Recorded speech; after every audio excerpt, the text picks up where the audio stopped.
Allohning qudratiga o'pirilib bir pasda qabr tayyor bo'ldi. Ne ko'z bilan ko'rsinlarki, qabrning ichida 3 ta nur yal porlab turganmish. Go'rkov qo'rqib ketib tashqariga otilibdilar. Qabrni teshib qo'ydim shekilli debdilar.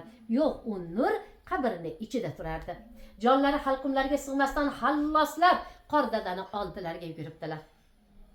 Ey Qordada, qabrda bir sir sinoat ko'rdim. Nimani ko'rdingiz? Qabrda 3 ta nurni ko'rdim.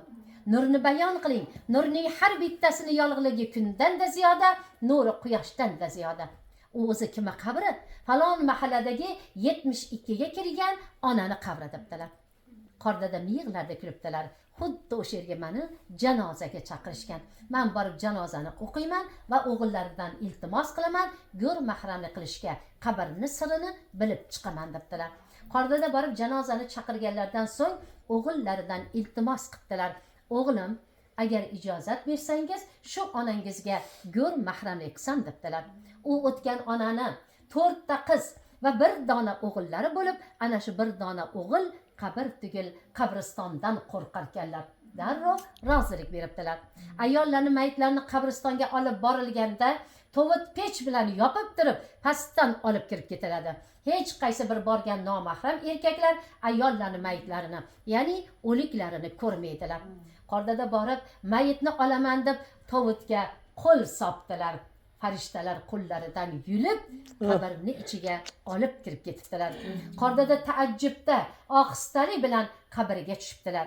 Ne ko'z bilan ko'rsinlarki, qabr nihoyatda keng, shinam, chiroyli, yorug' edi. 3 ta nur yal nurini sochib porlab turardi. Mundoq qarasalar 72 ga kirgan ona o'tganliklardan nihoyatda xursand, miyig'larida kulib yotardilar. Qordada mayitni to'g'rilab, qabrni berkitib chiqib, birinchi bo'lib o'g'illarini so'roqqa tutdilar. O'g'lim, onangizni tirikliklarida amallari nima edi debdilar. O'g'illari yig'lab turib, onamni nihoyatda qalblari keng edi debdilar.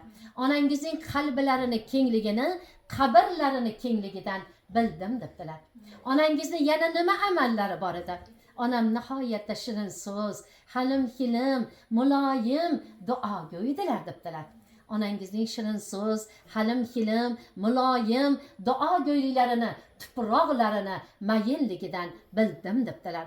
Onangizni yana nima amallari bor desa, o'g'illari yig'lab turib topolmay qopdilar. Birozdan so'ng, "Ha, aytgandek, esimga tushdi. Yaqinda onam 72 ga kirdim. Sallarda boqib umrim o'tdi. Endi o'zim uchun ham ishlaydim. Ilm majlisiga kirib 3 ta harf o'rganuvdilar" deganlar. O'rgangan 3 ta harflari qabrda 3 ta nur bo'lib porlagan ekan.